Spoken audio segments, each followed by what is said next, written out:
Welcome to Three Count Commentaries. This is your host, Mongo Slade.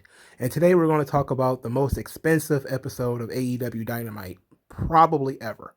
And there's been some pretty effing expensive episodes of AEW Dynamite, but this is probably the most expensive one yet. Just on travel fees alone, he likely spent over $1.5 million just on travel fees alone. But hey, everybody had fun, right? Everybody had fun. So things didn't have to make sense as long as everybody had fun. We all had fun. So fun was had, right? We all had fun. So anyway, let's talk about the first match. Cody Rhodes, Red Velvet versus Shaquille O'Neal and Jade Cargill. And the match was fine. It was fine. Essentially, they took 4 or 5 Shaq spots and wrapped it around Jade Cargill versus Red Velvet, which is what I expected it to be. Cody is not going to let himself be on the back burner for too long. So he did get, his stuff in. But this was mostly, let's show a little bit of Shaq, but mostly it's going to be the women.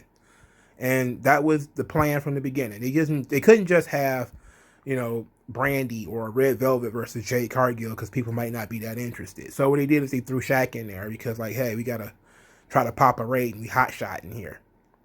So there was 4 or 5 spots in this match that really mattered. One was the power bomb. Obviously, Shaq doing a power bomb was really cool. But like celebrities, when it comes to celebrities, you end up with the situation where you're clapping for them like trained seals. Like, ooh, they do the thing that the other guys do. Oh, that's so nice. That's so cool. It's like I've seen 100 power bombs. Like I've seen 100 power bombs. I've seen 14,000 power bombs. It's hard to be like impressed when you've seen that many power bombs, unless you're just gonna clap like a trained seal because this particular guy did a power bomb. But it was fine. Cody shit on it because not 30 seconds after the power bomb actually happened, Cody punched Shaq in the face and did a very, very shitty body slam. It was shitty. It was a bad body slam. Shaq took a bad bump. Maybe Cody couldn't really get him up and rotate. I mean, Shaq is a big guy. I'm not going to blame Cody too much for that. Then you have to explain to me whether Shaq and Jade Cargill, who are supposed to be the heels in this situation, at least that from the story that they were telling, Jade Cargill is certainly a heel. She was mugging for the camera like a heel. She was flexing like a heel. She was, being cocky and arrogant like a heel. She knows how to play a heel. So why did Austin Gunn hit Shaq with a chair? Why would the baby faces hit a guy with a chair? Why did the referee see that and didn't do anything? Like, why is every match no disqualifications and no countouts? You know what I'm saying? Like, so then you got the second cool spot with Shaq, snatching Austin Gunn out of the crowd and body slamming his brother because, mark moments. And then you had him, hemming up QT Marshall. These aren't exactly in order because I'm not looking at my notes right now. I'm going off my memory. So I was just kind of stunned that they would even waste our time with Austin Gunn, who is never on the show. Doing stuff with him, he's never on the show. The third most memorable spot would definitely be the table spot. The girl set it up. Jade Cargill went outside the ring to set up a table, reasons unknown. Then Red Velvet went outside the ring, set up a second table, again, reasons unknown. And Cody did a crossbody, pretty good crossbody. He got some elevation up there. Shaq caught him, went backwards, boom, crashed through the table. And Shaq afterwards had a great visual where he basically looked like some big dude who works security somewhere after eating Thanksgiving Day dinner at his mama's house and fall asleep watching the Lions playing football. I could just hear him snoring through the TV. That's how he looked. He looked like he was asleep. And I'm not sure if that was good or bad. but I do know that it happened. So those were the most important things that was in the match. Jade Cargill, as far as her performance was concerned, she was unoffensive. She wasn't particularly bad. She wasn't particularly good either. She didn't botch anything too badly. She was, decent character. she mugged a little bit too much for the cameras, as far as I'm concerned, for somebody who is so untested. But that's kind of AEW's thing, where it's kind of like Lance Archer, where he talks a lot to the camera, But they did a good job of putting this stuff together. They knew everybody just wanted to see stuff that Shaq was going to do, but they didn't give you too much. They gave you enough to say that they did it, but they didn't give you too much. Now, on the conference call before the show, Cody proclaimed that this was going to be the best celebrity match in history, and I instantly groaned. So I was like, man, don't. You're supposed to undersell, overdeliver, not oversell and underdeliver. This was not nearly the best celebrity match ever. Nowhere near. Shaq's performance was not anything near Lawrence Taylor or Kevin Green. Like, go watch Kevin Green. Kevin Green looks like a natural in a wrestling ring. And for starters, they were far more aggressive than Shaq was. Now, Shaq looked like he was having fun in there. Like, it was fun, but, it was just stuff happening. Like, what was the story of the match? Shit happened.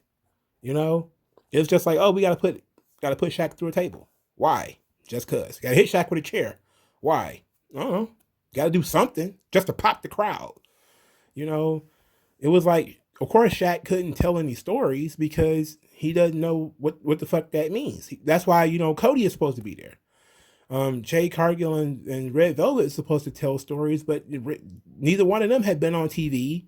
Neither one of them are experienced to the degree of, neither one of them are fucking Bret Hart. Let's put it like that. So who was going to tell the story except Cody? So who was supposed to tell the story of this match? So there was no story. It was just people doing shit. It was watch Shaq do basic wrestling stuff like chops and character stuff like flexing. And he did it really well. Jade Cargill also did that stuff pretty well. Jade did a little bit more of the move set and did a little bit more working. She did some moves and stuff like that. Shaq didn't really do that much of anything. But what did you expect for him to do? He's 50 years old and, a basketball player. He's not trying to get hurt. So it makes sense. The big spot was the table spot. Kudos for Shaq for even doing that. Give him credit for that. I'm going to give him a big thumbs up for even doing the table spot. So the match was inoffensive. It was fine. Will I ever watch it again? No. Was it the best celebrity match ever? Hell no. Lawrence Taylor looked like he was about to rip Bam Bam Bigelow's head off. That was fantastic shit. It shouldn't have been in the main event. But if you compare how Lawrence Taylor attacked Bam Bam Bigelow versus, let's say Lucha Soros, and how he performed some of his offense, there's no competition. Lawrence Taylor looks like a natural. Like he looked like a guy in a fight. Kevin Green often looked like a guy in a fight. I liked all the Kevin Green pop-ups in WCW. He was not bad. He was actually pretty good. They should have did whatever they could to sign him up. Dennis Rodman, him and Karl Malone was better than Dennis Rodman, but this certainly wasn't up there as far as being the best celebrity match. It was mid-tier. Because I've seen so many celebrity matches, it's hard to rank them anyway. But it certainly wasn't the best. Cody oversold it, but, the Colt is like whatever. So the match was inoffensive. The girls did fine. The worst thing that happened was that Jade didn't stand out as being particularly bad or particularly good. So obviously they're going to need some work, but we'll see how much work they actually get time to get. So after the match, Shaq went to in the stretcher to the ambulance and then disappeared. He vanished. But where did he go? Oh, I forgot to talk about Jade Cargill won with the Grand Slam. Beth Phoenix's finisher. Whatever. So Shaq was gone. I thought maybe they was going to do a thing throughout the show where Shaq was going to go look for Cody or something like that, or, he's not dead or, whatever. But he vanished. Shaq is magic. He was in the EMT 1 minute. The next second he was gone. Where did he go? Well, where did he go? We don't know. Because shit just happens on this show. There's no fucking story reason for it. It just happens. Just happens. Next match, Phoenix and Pac versus two guys. This is a squash match, which is good. You know, let Phoenix and Pac just go out there. Phoenix did his running the ropes thing. He actually did a new move this week, basically degrees from Asbury Park, as did as a finish. Phoenix and Pac as a tag team ought to be fine. I don't know if they're really going to be a tag team or it's just like filler thing that they had to put something on out there. But it's kind of strange that they put jobber matches when they didn't really need it. But all these many weeks of not having jobber matches to say build up Red Velvet so that it means something when she loses. Because everybody knew Red Velvet was going to lose. So why not build her up first so people can see her and be like, hey, I'm going backwards. Let's not go backwards. So then we get MJF and Chris Jericho's press conference. So the audio was botched, so I didn't hear the first question. Jericho bragged about being a 7-time tag team champion, but none of his partners was better than MJF. Conrad was out there, got called turkey tits by MJF. He asked about Sammy Guevara going back to the inner circle, and that was the question. Brandon Walker of Barstool Sports, who was at WWE Royal Rumble, if I remember correctly, he asked about Papa Buck and whether MJF was mad that Papa Buck had bled on him, which I thought was pretty funny. Santana called Papa Buck a bitch ass, which I also thought was funny. Eric Bischoff, who is always there when there's a podium in the ring for some reason, he also asked about Papa Buck and asked, like, why would they motivate the Young Bucks? Now, of course, we had Conrad and Eric Bischoff and whatever. Like, to me personally, you can disagree. You can disagree with anything I've said. Nothing ever good comes out of a podium being in a wrestling ring. I cannot tell you when was the last time something good happened when there was a podium in a wrestling ring. I can't tell you. And this is no difference. They just did this segment with Jericho and Orange Cassidy. And had some of the same people in it. Had Bischoff, and I don't know if Conrad was in that one too, but I'm not surprised that they had these people in. So the Young Bucks come out. And the Young Bucks are talking about Papa Buck. And all the things that their dad taught them. Basically, they could have said this, and for starters, I don't know. Somebody beat your dad bloody. You should be a lot madder than this. Like this promo was fine as far as content. Of course, their delivery is shit. But the content was fine. They basically talked about their dad, taught them faith, family, love, and a DIY culture that, DIY, and that led to do-it-yourself meaning. And that's basically led them to create AEW and create the Young Bucks. And if no Young Bucks, no AEW, then MJF would be waiting on a phone call from Rosie O'Donnell, living with his parents unemployed, and Jericho would be jerking a curtain at the Performance Center. And, then they all fought. Then they all got into a fight. And because they all got into a fight, here come Gallows and Anderson. What are they doing there? I don't know. I thought they were beefing with the Young Bucks. I don't know. Literally, it's just stuff happening. Like, there's no explanation into why Gallows and Anderson did not come out and help the Young Bucks several weeks ago. But they are out there helping the Young Bucks now. There's no reason for it. Booker of the year. Right? Booker of the fucking year. And Ortiz and Santana got put through tables. Because reasons. We had to pop the crowd again. Crowd has to pop. So, boom, we're going to put Santana and Ortiz through tables. So they jumped from a high place. Boom, Santana through a table. Boom, Ortiz through a table. And the rest of the inner circle just disappeared. I mean, you have to... Questions. Are they baby faces or are they heels? Gallows and Anderson.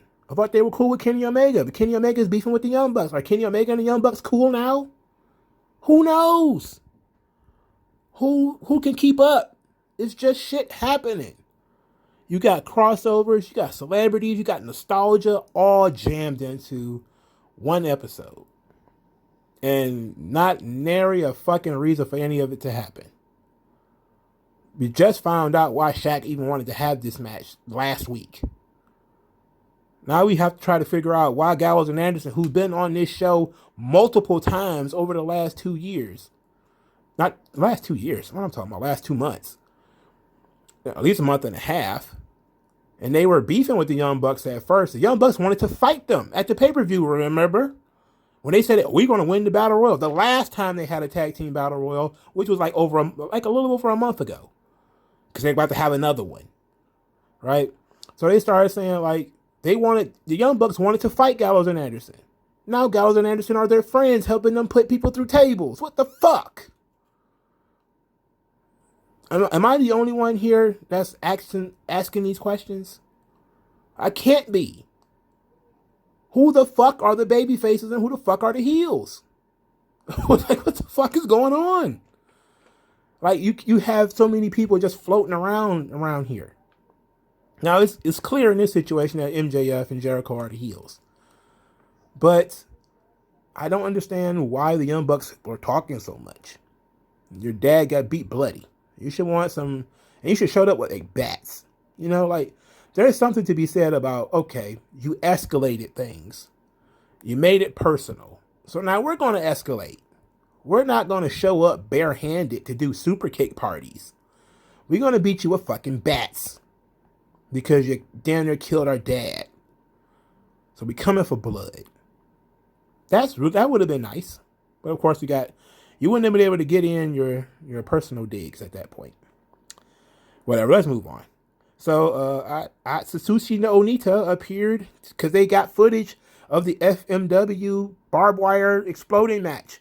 They must have listened to Cornette's show where Brian Last talked about they should just license that out because why not? You have to show people what it is. So they was able to show some footage from FMW. They didn't show too much, but they got to show some footage of what the match is actually going to look like and what the expectations can be, which is fine. You know, fine. That's okay. You know, set the expectation, show people what the hell they're going to be paying for. It's a one-match show anyway because the rest of the card looks like fucking Dynamite, so it doesn't matter, right? Okay. They spent money on that.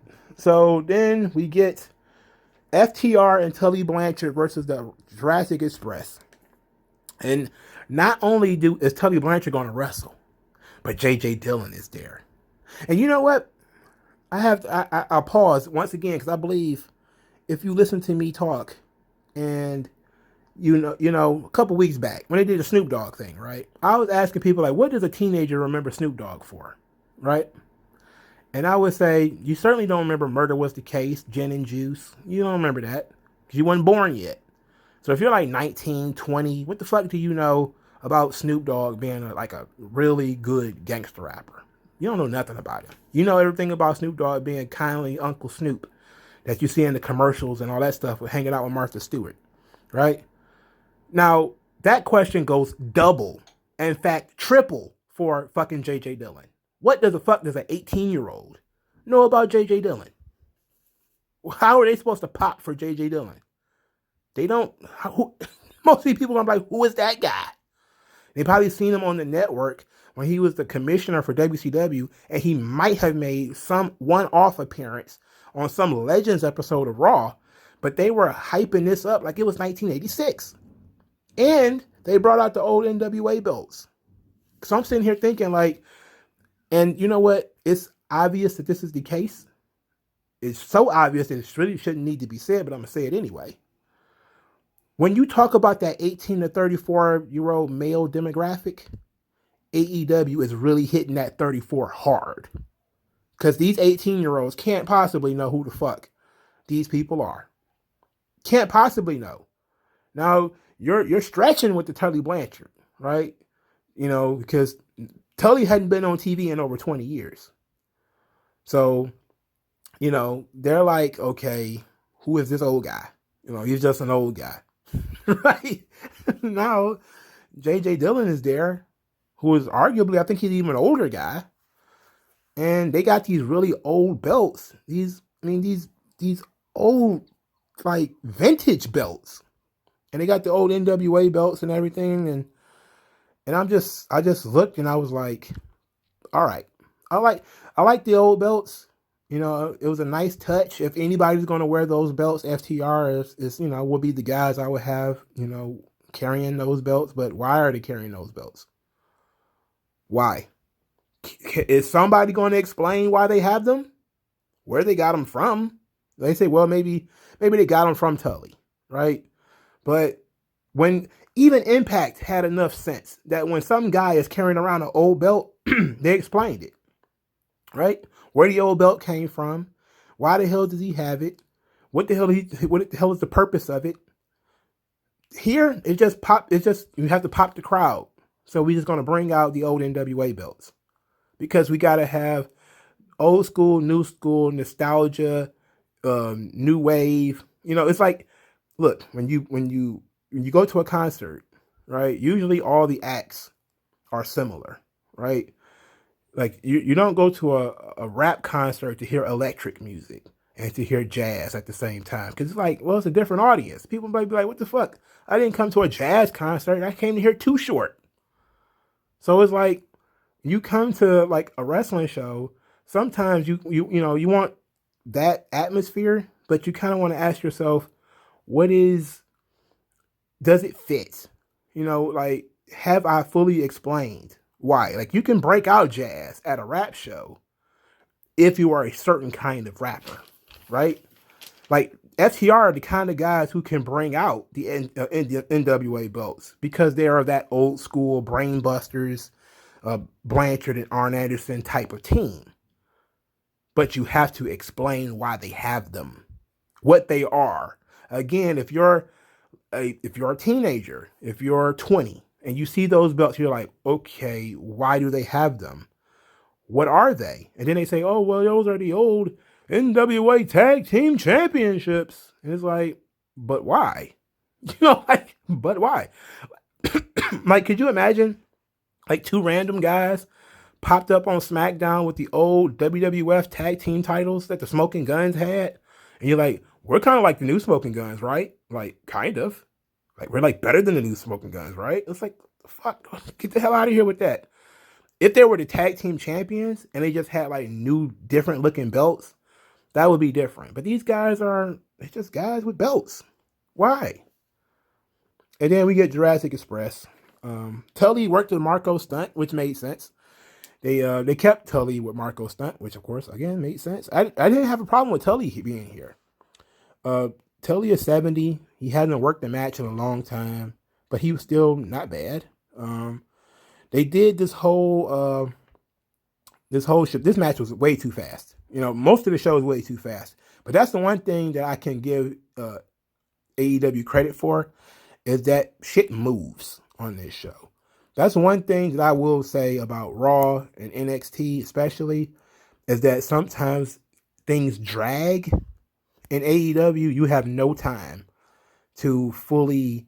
I find myself rewinding things a lot, which makes me very tired and pisses me off too, if we're being quite honest. That's why sometimes I feel so salty doing AEW reviews, is because I have to rewind because something happened and it happened way too fast.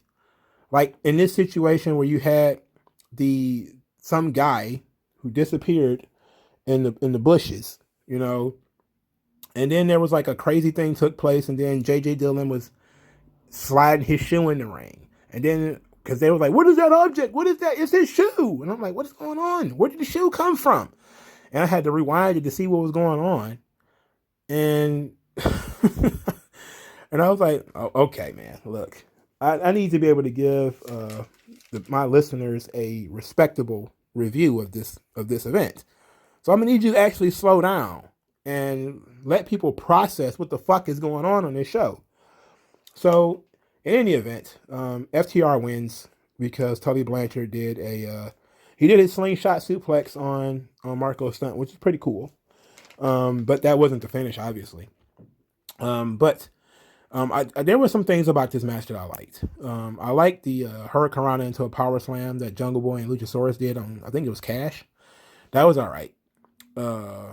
Yeah, that was right. I was right the first time. Some guy did get in the way of Jungle Boy, and I think they said he hit him with a camera. So there was like 2 run-ins in this match. One of them was J.J. Dillon, the other one was Shawn fucking Spears. But we'll get to that in a moment because that really pissed me off. So you get the hot tag to Luchasaurus, who gingerly chops and kicks everyone around him. I mean, he looks like he's in a movie. Right? He looks like he's in a Jackie Chan movie where you're supposed to stop 4 inches before you make any contact. And he does not look like a monster. He does not come across as a tough guy. It does not look good. He needs to get his shit together, man. He's too big to be working so light. Lay your shit in. The smaller guys are laying their stuff in. Lay your shit in. At least the chops. Maybe you don't want to kick somebody too hard because, kicks can be kind of, especially when he kicked Tully. He kicked Tully in this match, so I can understand working light right there. Like we could look past that if he wasn't working so light before, right? But you just working light on everybody. If you don't know how to kick, don't kick, right? Don't do shit you don't know how to do. So anyway, we get a spot where one member of FTR grabbed the other one, and then they both got German suplexed by Luchasaurus. And I just said, man, they went for that. they went for that spot. Whatever. It didn't seem to make much sense to me, but I mean, hey, I'm not. Look, they fucking the broad. I'm just watching, right? So, you got the finish came with a dive between the ropes because there's always going to be a dive, and some guy got in the way. It was a masked man, and then I believe they said he hit Jungle Boy with a camera, or they hit somebody with a camera. Everything was going on so fast. I was kind of like, whatever. Luchasaurus got pinned by Tully Blanchard. I believe it was what was it? Was it a spike power driver? Probably not. Probably wasn't a spike power driver. Probably something else. Doesn't matter anyway, because Shawn fucking Spears was the guy with blonde hair now. Shawn Spears, and there was no reaction for Shawn Spears. The crowd went because nobody cares about Shawn Spears. Then they all get in a circle. FTR, Shawn Spears, Tully, they all get in a circle. They put their hands in like the old horsemen. And then there's Arn Anderson up on the ramp, rubbing his little gray beard. And he's like, 4? 4. And I say, if that's going to be your 4 horsemen, that's the worst lineup I've ever seen. That's worse than Paul Roma. You got fucking Shawn Spears in this shit. Paul Roma is fucking Ric Flair compared to Shawn Spears. Paul Roma could at least work. Paul Roma could at least pop a crowd. Shawn Spears ain't never really had a good match. He's had okay matches in NXT. But in AEW, ain't never had a good match. What the fuck is their obsession with Shawn Spears? And of course, when they took him off the website and everything, talked about he was leaving, you knew they was just building him up to return to do something else. And this is what it is. He's now going to be in the corner of FTR. I could just understand that Tully probably called J.J. Dillon on the phone like, look, ask this Mark for $500,000 or whatever, just to waste your time. That's what this shit was. It was, I want to put a stamp on this. So I'm going to have Arn Anderson, who I'm not sure if Arn Anderson is a babyface or a heel, because if he's a babyface, how can Tully just decide to make his own 4 horsemen, and that's cool, and then Arn Anderson is cool with that, and then why would he be okay with that? I don't know. There's no discussion, there's no details, nobody knows, nobody cares, nobody gives a fuck. Just stuff happening. It's cool. It's cool nostalgia. Everybody had fun. That's the point. Everybody had fun. Who cares if it didn't make sense? Why would a babyface Arn Anderson be cool with heels taking up The 4. Why would you be okay with that? Why would you endorse that? I'm asking too many questions. That was dumb. It was dumb. Immediately after they brought Paul White out, and Paul White started talking about he got a big scoop, saying that he has a big scoop that AEW is signing another Hall of Fame talent, which will be announced on Revolution. For starters, Paul White said that he started his career on TNT. He's thankful to be able to continue his career on TNT, but he also has a shirt that says "No More BS." In other words, no more Big Show. People were like, "Oh, that's so clever." I was like, it is what it is. It's very generic. How people wouldn't know that was a wrestling shirt unless you told them. Like nobody knows that that's a wrestling shirt. People just like no more BS. Like, okay, cool. There's nothing wrestling about that. You just sell generic T-shirts. Anyway, who do I think this scoop is going to be? It's going to be Thea Trinidad, and everybody's going to be like, "Oh!" They basically spoiled it already because Tony Khan was asked about it. Are you looking into signing Zelina Vega? He's like, "Oh, we were just waiting for her 90-day contract to expire. Like it expired like 2 weeks ago." So it's like, okay, now they're gonna bring her in.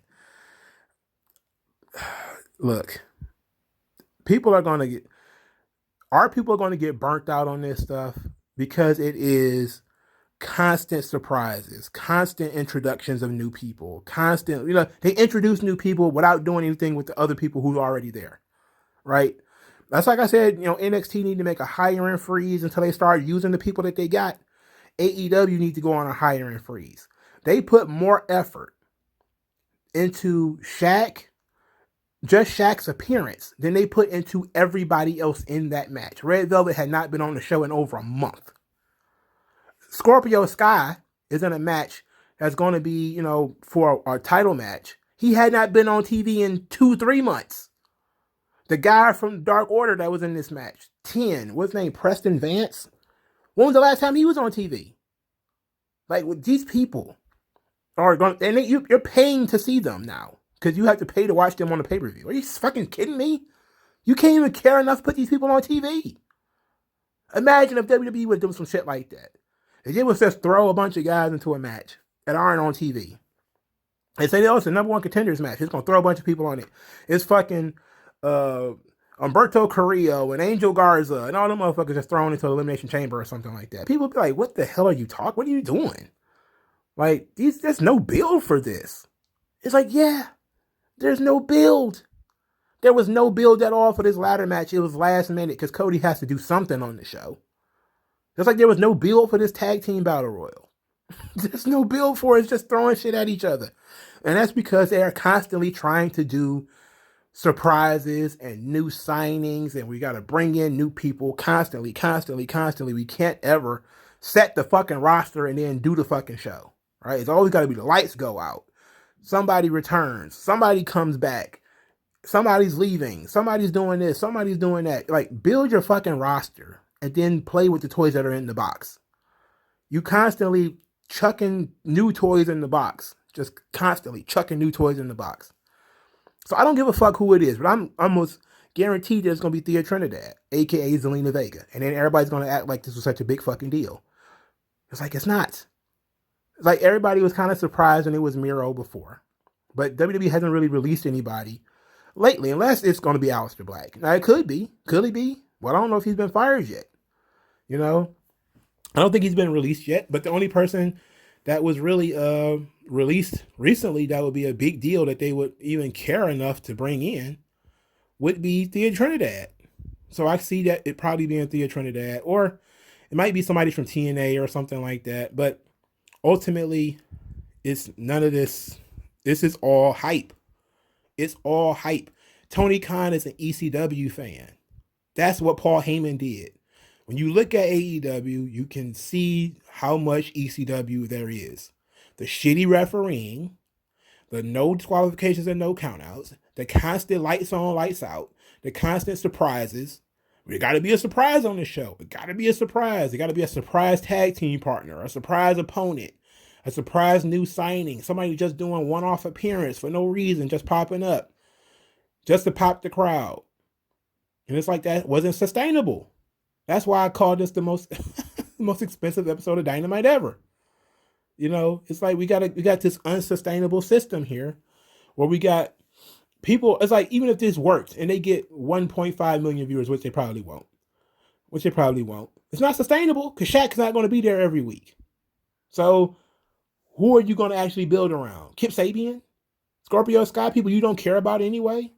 Or you're just going to keep waiting for Triple H and somebody to fire some people so you can sign some more people and bring them in at your pay-per-views?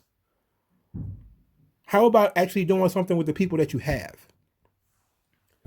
So it's probably going to be Thea Trinidad that's going to be brought in as this new Hall of Fame level talent.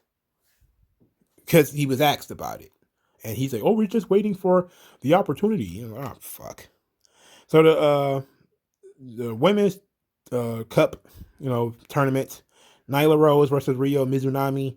I skipped this match for obvious reasons. And Ryo Mizunami wins because the Japanophiles, of course they were going to win. Of course a Joshi was going to win. What do you think? There's good women's wrestlers in America? Not really. So Shida and presented the cup to Ryo, and I guess they argued with each other and then threw some forearm shivers at one another, which was very polite. Like they just shut boom, boom, boom, boom, boom, boom, and that was it. And then Shida put the belt up, and I was like, okay, cool. That match ought to be fine, I guess. I didn't watch anything in this women's tournament. I didn't watch any of it, but there is very like the Joshis are mostly good. They're very well trained. Let's put it like that. So I trust their training that this match is going to be fine. But I'm the guy that falls asleep on Stardom. Like I fall asleep on it all the time.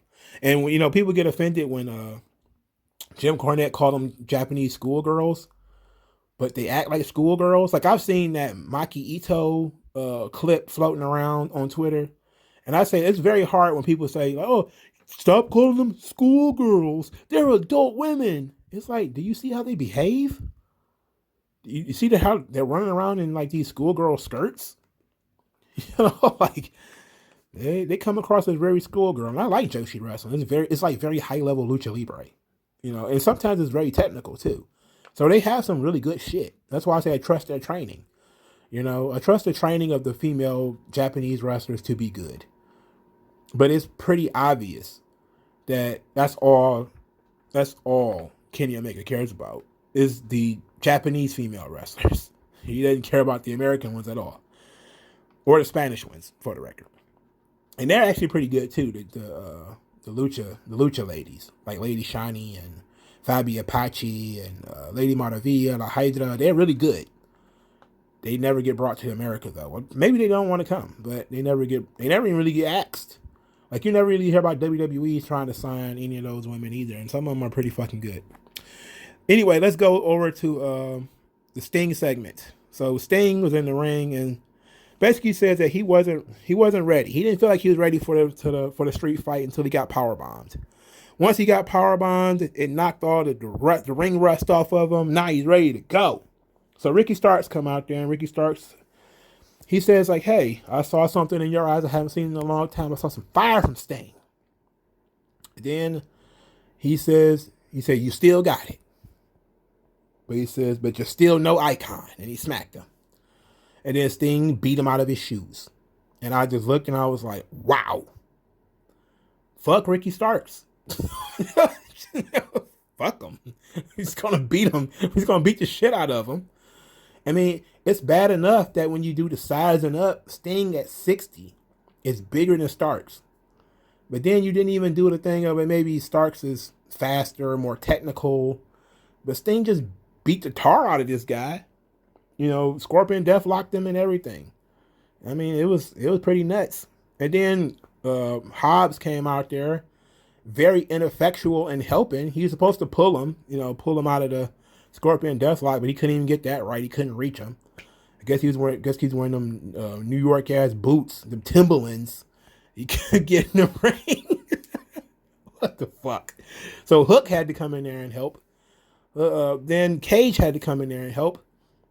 Then, of course, Darby came in there because Why not?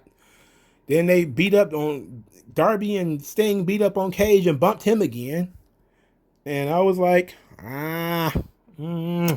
look, I get it. I understand what you were trying to do, but you gotta leave Cage with some credibility. Cage at least. Starks is small. He can talk shit. He can get his heat back. No problem. Hobbs, no, if he was involved in this, I would say he probably needs to be kept strong, but he's not. But Starks is like, he's like the Miz. He's a smaller guy, not particularly a tough guy, a loudmouth. He can go in there, talk his shit, get smacked around, get beaten up, but bounce right back and get back to talking his shit. No problem. But Cage can't talk. So Cage is huge. So he needs to look huge all the time. Like, they need... Darby is too small to be bumping Cage. Let's put it like that. Darby's too small. Sting's too old. He should be running through both of them. Right? Like understand this. This is the craziest thing to me. And I hate to put it like this, but I need to. Remember when Goldberg shoved down Drew McIntyre? And people were like, oh, 50-year-old Goldberg pushed down Drew McIntyre. Oh my God, how weak does he have to be to get shoved? I'm like, Goldberg is like a strong dude. He's a strong 50-year-old guy. And he wasn't like expecting it, and he just pushed him. Like, you can knock over anybody by pushing them. In this situation, you got 60-year-old Sting, 26-year-old midget Darby Allin, and they're just beating up on Cage. And they've been beating up on Cage for a long time. Like, this is the reason why Cage should not have been in that match with Darby Allin, right? Because he should have been kept strong. He should have been virtually untouched, so that when they have the street fight, it becomes like impressive. Like, the weapons are the equalizer. So now we can use bats, we can use chairs or whatever in order to equalize, to negate Brian Cage's size and strength. Hit him in the knees and shit. But now we see, like, why is it even a street fight? Because they apparently can just bump Cage whenever they want. So what do they need a street fight atmosphere for? In any event, Cage is a mark. I maintain that.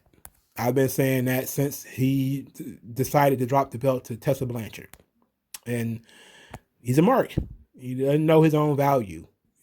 He wants to be one of the boys. He don't want to be a star. He wants to be one of the boys. And hopefully he's being paid very well. And matter of fact, I'm sure that he is. I'm sure Tony Khan's paying all these guys very handsomely for their time. Rightfully so. Get it while you can, boys. Then we got Preston Vance, who is number 10 versus Max Caster. It's almost like this show was booked backwards, because all the things that I don't care about was on the second half of the show. All the shit that I don't care about was on the second half of the show. Max Caster was closer to the main event than Shaq. So we had the kid out there again, young Brody, little Brody Jr., without a shirt on again. I know he's supposed to be like a little version of Preston Vance. I think that's like his one of his favorite members of the Dark Order. But I really need to see less little Brody. I think we're done here with that. Like, it's cool if he's going to be in the skits and everything, but if this is a violent fight area, probably shouldn't have the little boy out there. Just saying. This match featured Scorpio Sky on commentary. And this was the first time Scorpio Sky had been on AEW Dynamite in months. I'm not even going to do the research of looking it up, because I watched every fucking episode. I know he ain't been on this show in months. He ain't been on here in months. But he was the commentary. It wasn't bad. The finish of this match was almost the same finish that they had earlier. Jack Evans in a mask hit 10 in the head with a boombox. And then Max Caster just pinned him. Then Matt Hardy gives him an envelope with $4,200 in it, a green envelope, bright green envelope, that says Jack Evans, $4,200.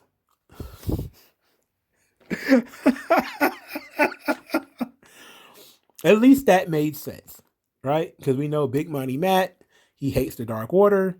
Of course, he would pay to have, this guy beaten up. Okay, whatever. But you just has people that are on this show. And I think this is what, Tony Khan was thinking about. It's like he just really cares about trying to hold the audience, like get the audience in the building and then try to hold them. Instead of building to the main event, he wants to get you in and keep you. Sometimes that's what Vince does.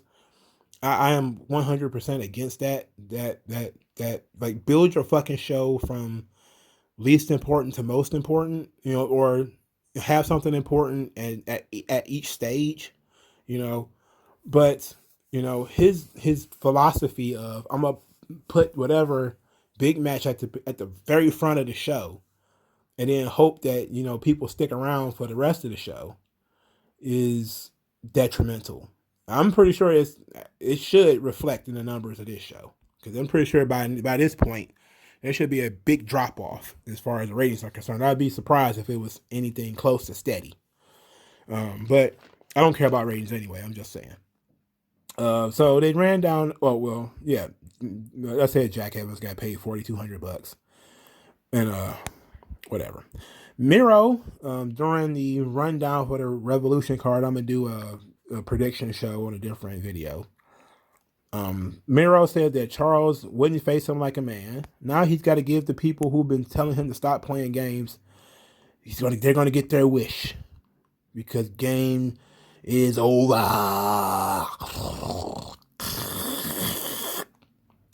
Get out of here, Miro. So the main event of the show was obviously Matt Hardy and Mark Quinn versus Hangman Page and John Silver, because they are all the big stars. You put your biggest stars on last. Clearly, John Silver is a big star in that circle, I guess. Anyway, this match was obviously nothing. Obviously, Hangman Page is going to beat Mark Quinn, and it wasn't going to mean anything. So Matt Hardy basically left Mark Quinn hang out to dry. Page even threw Mark Quinn like a sack of potatoes at Matt Hardy's feet. Matt Hardy got outside of the ring, rolled Quinn back in, and then when Page finally got a chance to fight Matt Hardy legally, John Silver tagged himself in. So whatever.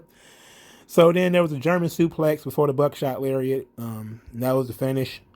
Matt Hardy just watched as his protege was beaten. He didn't try to help him. Typical heel stuff. Then after the match, Matt Hardy attacked Hangman Page with a microphone, said that he hated him, and that after the show he's going to take everything that he's ever worked for. He's going to take everything from him. Then he also attacked John Silver. The attacking of John Silver and Hangman Page brought out the entire Dark Order. The entire Dark Order attacked Matt Hardy. The entire Dark Order attacked Matt Hardy, which led to a gigantic scrum featuring the Battle Royal guys and the Ladder guys and all the other guys. Everybody came out to fight because why not? And this show was very expensive. Look, the match that everybody cares about, the Shaq and Cody match, it wasn't whack. It wasn't trash. It was just kind of there. Like, it was okay. It had some fun spots to it. Jade was all right. She wasn't bad. So that actually prevented the show. Like, the rest of the show was wild mediocre. Like, you get to see some interesting things like Tully wrestling for the first time in a long time. And at least made sense that he was there. But a lot of this show, man, it was just you trying to build, like, they want to make this go home show so important, and they want to make the pay-per-views important, but the pay-per-view is mostly tag team matches and two big money one-on-one matches, solo matches, that being the barbed wire death match and the other one being a big money match. You know, they couldn't even put Orange Cassidy versus Miro, which would have been a natural singles match. That would have been a natural singles match. At least I would think so, for you to put on this card. But they didn't even do that. So they tried to. We're gonna have a big week. Like, you're just gonna spend a lot of money. That's all you're really gonna do. You know, like, if that's what a big week is, then I guess so. You know, but that's spending money like people who, you know, there's the way Vince McMahon spends money. He spends money very strategically. You know, he may fly people in for like a Legends night or something like that to pop a rating. Which is what Tony Khan does, but for some reason people are okay with that. People are okay with, you know, celebrities and popping ratings and hot shotting and all that type of stuff when Tony Khan does it. You know, if anybody else ever hot shots, then it's because, you know, they're worried about the ratings and the bad booking and all that type of shit, right? Even though it's routinely in the top 5 of TV in general, with the exception of NXT. And that's because NXT doesn't hot shot. NXT doesn't spend a lot of money on celebrities, doesn't hot shot, doesn't do, you know, they build just about everything. Sometimes it takes too fucking long for them to get there. There are some other problems with NXT too, but the one program that doesn't do a lot of hot shotting and doesn't just throw money at their problems is the worst rated show of the wrestling programs in this situation. The one show where they just don't throw money at the problem. You know, the AEW apparently feel like they have to throw money at this. You know, they feel so secure that they have to spend so much money on one episode of AEW Dynamite. And they continuously do this. And then people project and say, well, all NXT does is try to counter program. It's like, they took the stars off of NXT. Like, when you look at Rhea Ripley, her main event beat AEW. They took her off the show. Keith Lee's main event beat AEW. They took him off the show. Io Shirai's main event beat AEW. It was only because Sasha Banks was in the match, and she's not even on the show. You know, then they took a bunch of people off the show. They took Matt Riddle off the show. It's like, when people start talking about that war shit, it's like, what are you talking about? Does Vince McMahon like he's fighting a war? He's taking stars off the show. Not putting them on. He's taking them off. So it was ridiculous to me that people are so excited about hot shotting and typical ECW booking where the referees look like shit because they can't possibly disqualify this match because it's the match everybody wants to see. So they're not going to disqualify anybody, which means that everybody just have to sit around and pretend that every match is no disqualification and no countouts. You know? And it's going to be referee's discretion. It's like, there's no rules. You know, it's like, if Michael Jordan knows that he can get away with throwing elbows because he's Michael Jordan, why wouldn't he throw elbows? If LeBron James could get away with, you know, fouling because you're not going to foul out LeBron James, then why wouldn't he do it? That's the situation that I was talking about in my Ring of Honor thing. Like, and that's really what made Ring of Honor look a little bit different. It's because Rush knows that and used that to his advantage because he's a heel. But, you know, in this situation, you have babyfaces doing it. But anyway, the one match that everybody wanted to see wasn't that bad. The rest of the show was typical AEW shit, hot shotting and nostalgia and a bunch of other stuff that took place. That's pretty much it. Was the show good? Not really. Not particularly.